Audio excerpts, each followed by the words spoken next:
শিলিগুড়িতে এক শিশু কন্যাকে যৌন নির্যাতনের ঘটনায় ব্যক্তিকে দোষী সাব্যস্ত করে ২০ বছরের সশ্রম কারাদণ্ডের সাজা ঘোষণা করল জলপাইগুড়ি আদালত।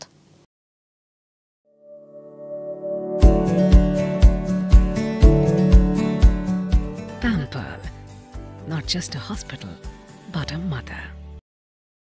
২০২১ সালের ১ ডিসেম্বর ওই ব্যক্তি ৬ বছরের শিশু কন্যাকে ঘরে ডেকে নিয়ে যৌন নির্যাতন করে।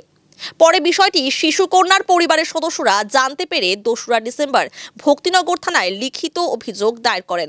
অভিযোগের ভিত্তিতে তদন্তে নেমে ব্যক্তিকে গ্রেফতার করে পুলিশ।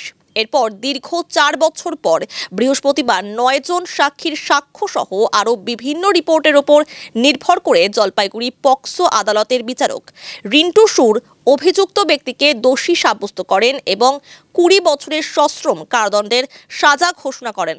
পাশাপাশি ৫০,০০০ টাকা জরিমানা এবং অনাদায়ে আরও ২ মাসের কারাদণ্ড এবং সেই শিশুকন্যার পরিবারকে ৫ লক্ষ টাকা ক্ষতিপূরণ দেওয়ার ঘোষণা করেন বিচারক।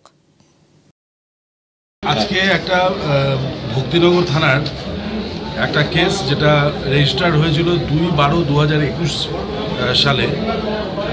এটাতে ১/১২/২০২১ সালে ঘটনাটা ঘটেছিল সকাল ৮টার সময়। তখন এই নাবালিকা মেয়েটি, যার বয়স তখন ছিল ৬ বছর, সে বাড়িতে খেলছিল এবং তার মা পরিচারিকার কাজ করে, সে কাজ করতে গিয়েছিল এবং তার বাবা বাথরুমে গিয়েছিল। সেই সময় এই আসামি একই বাড়িতে তারা ভাড়া থাকতো, এই মেয়েটিকে তার ঘরে ডেকে নিয়ে যায় এবং মেয়েটিকে তার ঘরে ডেকে নিয়ে গিয়ে মেয়েটির জামাকাপড় খুলে তাকে যৌন হেনস্থা করে এবং মেয়েটিকে প্রচণ্ড পরিমাণে ভয় দেখায়। সেদিনকাই সন্ধ্যাবেলা মেয়েটি তার মাকে এই ঘটনার কথা জানায় এবং তারপরে মেয়েটির মা তার বাবাকে ঘটনার কথা জানালে তার পরের দিন তারা থানায় অভিযোগ দায়ের করে। এই কেসে টোটাল ৯ জন সাক্ষী তাদের সাক্ষ্য প্রদান করে এবং সাক্ষ্য প্রদান করার পরে উভয় পক্ষের সওয়াল জবাব শোনার পরে মহামান্য আদালত পক্সো কোর্টের বিচারক মাননীয় রিন্টু সুর আজকে এই মোকদ্দমার আসামিকে দোষী সাব্যস্ত করেন।